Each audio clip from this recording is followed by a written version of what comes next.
कयो आहे।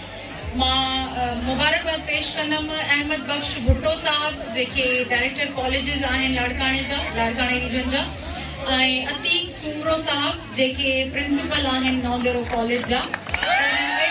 ज़बरदस्त इवेंट जेको आहे सो अरेंज कयो।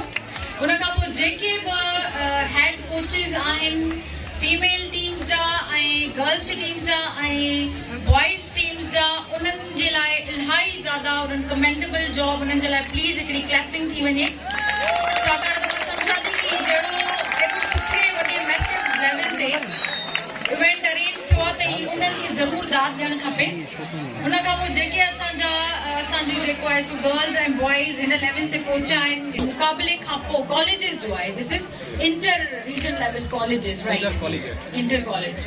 सो इलाही सुठो ऐं प्लीज़ कीप इट अप। मुंहिंजो हिते अचण जो हिकिड़ो अहम मक़सदु इहो हो, इहो मैसेज ॾियणु त तव्हां ॾिसो जेकी एजुकेशन आहे, किताबी एकेडमिक्स जेके चवंदा आहियूं, अगरि उनजी हिकिड़ी अहमियत आहे, मिसाल जे तौर ते 100% त मां चवंदमि ओतिरी ई बराबरि अहमियत आहे स्पोर्ट्स जी, फिज़िकल एक्टिविटी जी।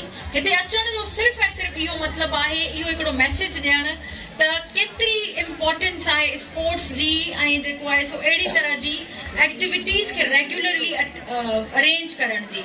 स्पोर्ट्स में करियर बि ठाहे सघो था तव्हां सुठो।